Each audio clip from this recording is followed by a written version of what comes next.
Kalau hal ini betul-betul beliau dianggap nanti terbukti sebagai salah seorang pelaku teroris, coba di mana mukanya teman-teman BIN? Berarti kecolongan membiarkan seorang teroris masuk istana loh. Sangat berbahaya ini ada kontradiktif sekali. Kan jelas di situ saya lihat disangkakan melakukan hubungan teroris, menggetarkan, menakutkan apa segala melakukan. Coba lihat itu sangat menakutkan banget ininya pasalnya ya. Tapi beliau diterima oleh presiden. Beliau memberikan masukan nasihat yang sangat luar biasa kepada presiden. Ada 5 hal yang beliau sampaikan di sana. Ya, dan presiden sangat menghargai gitu. BIN, ada teroris di istana. Ternyata rezim sengaja pelihara teroris. Keluarga dan pengacara serbu Barreskrim Polri. Serahkan ke Kapolri telah bekerja. Itu udah ya, jangan nanti berita ini menjadi masyarakat menjadi ada rasa takut berlebihan. Artinya dengan kejadian seperti ini BIN sama polisi tidak bobol kapan? Enggak. Kecolongan. Enggak ada kecolongan. Enggak.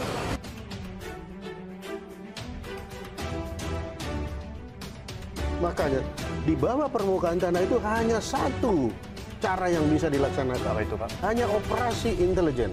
Operasi intelijen. Hanya operasi intelijen. Menjangkau satu-satunya yang bisa menyelesaikan permasalahan yang ada di bawah tanah. Tapi padahal di dalam sekali. Inilah yang mengakibatkan kesulitan kalau kita pendekatannya hanya dengan undang-undang.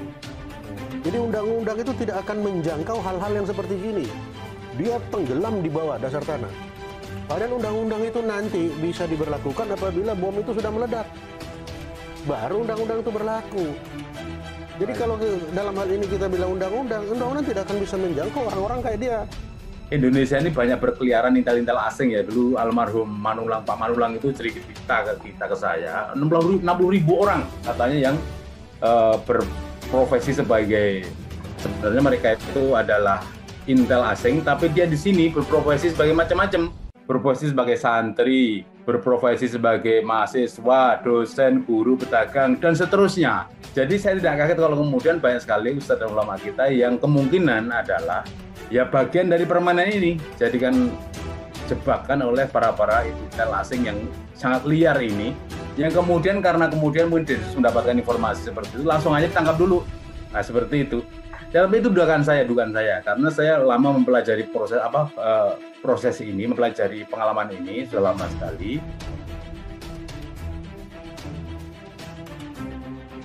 Sampai sekarang ini belum ada kepastian di mana mereka, bagaimana, apalagi beliau sekarang sudah tersangka ya, kalau nggak salah.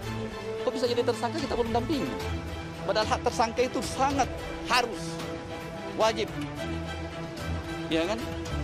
Nah ini yang menjadi keprihatinan kami. Makanya kami kalau bisa kami bertemu dengan Kapolri ataukah minimal dengan Pak Kabar Eskrim yang membawahi tentang pendidikan. Makanya kami apapun akan kami tempuh. Kami mahasiswa Indonesia bersumpah bertanah air satu, tanah air tanpa penindasan.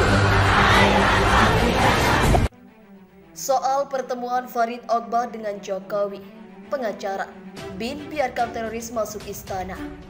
Terkini.id.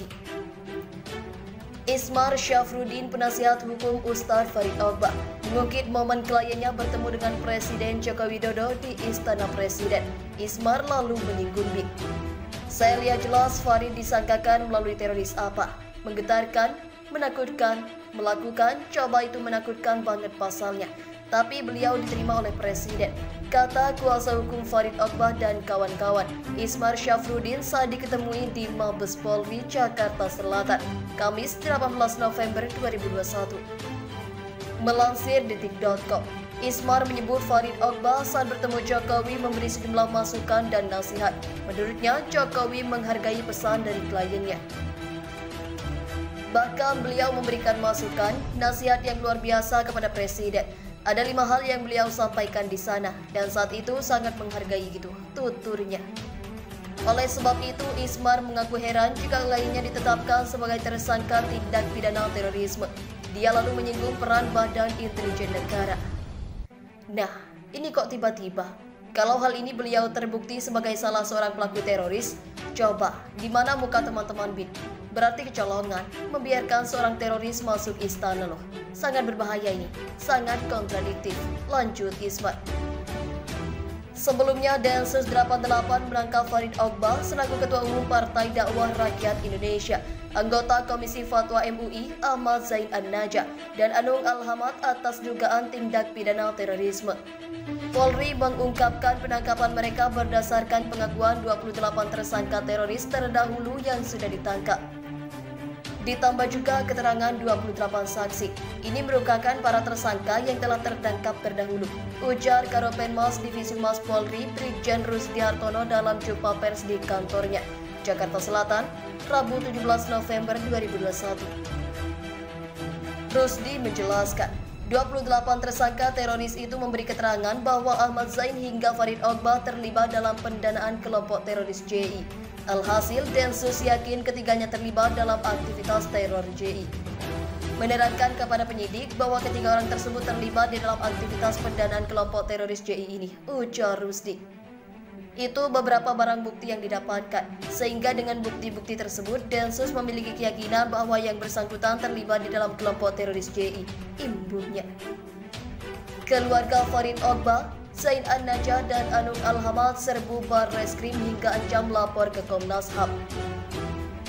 Pasca ditangkap oleh Densus 88 Anti Teror Polri, keluarga Ustaz Farid Ogbah dan Zain An-Najah didampingi kuasa hukum mengunjungi markas Barreskrim Polri Jakarta Selatan, Kamis 18 November 2021.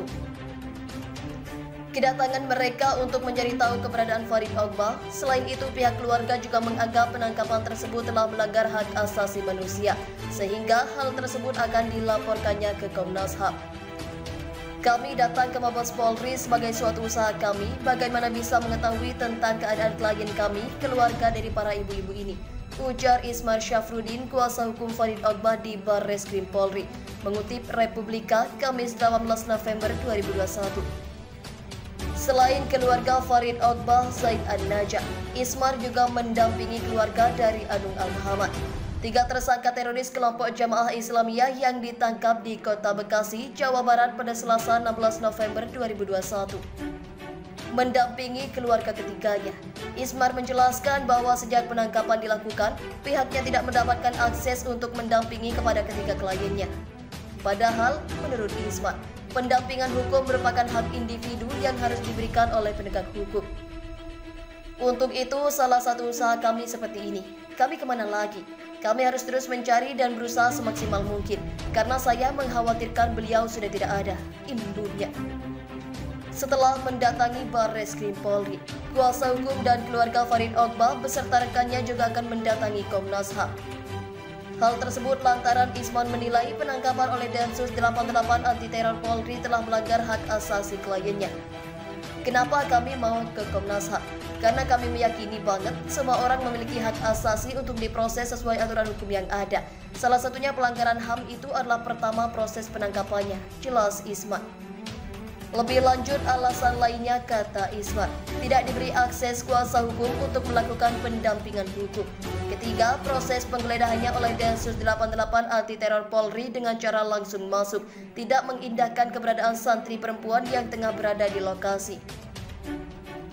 Sementara itu, persoalan lainnya terkait paspor yang disita penyidik dari tempat penangkapan yang diinginkan keluarga itu dikembalikan. Adapun terkait kedatangan pihak keluarga Farid Ogbah, Ahmad Zain An-Najah dan Anung Al-Hamad ke Barreskrim Polri, Kepala Divisi Humas Polri Irjen Dedi Prasetyo mengatakan, ketiga tersangka tersebut masih menjalani pemeriksaan oleh penyidik Densus 88 Anti Teror Polri. Dikatakan Dedi, jika keluarga dan kuasa hukum ingin ke Mabes Polri terkait hal itu, sah-sah saja. Masih diperiksa, ya silahkan ke Mabes saja, katanya. Sementara itu, Kepala Biro Penerangan Masyarakat atau Karopenmas Divisi Humas Polri Brigjen Rusdi Hartono menyebutkan, Farid Ogbah, Ahmad Zain Najah dan Anung Al-Hamad telah ditetapkan sebagai tersangka dugaan kasus terorisme. Ketiganya diciduk demi kepentingan penyidikan. Dia pun menyampaikan keluarga pasti akan diberitahukan mengenai keberadaan Farid Ogbah, Ahmad Zain An-Najah, dan Anung Al-Hamad jika proses pemeriksaan selesai dilakukan. Tentunya masih diamankan oleh Densus untuk kepentingan penyidikan kasusnya. Dan pada saatnya Densus akan memberitahu keluarga tentang keberadaan yang bersangkutan, ujar Rusti. Terima kasih telah mengunjungi channel ini. Kami hanya sebatas menginformasikan. Andalah yang memutuskan. Kami, mahasiswa Indonesia bersumpah bertanah air satu, tanah air tanpa penindasan.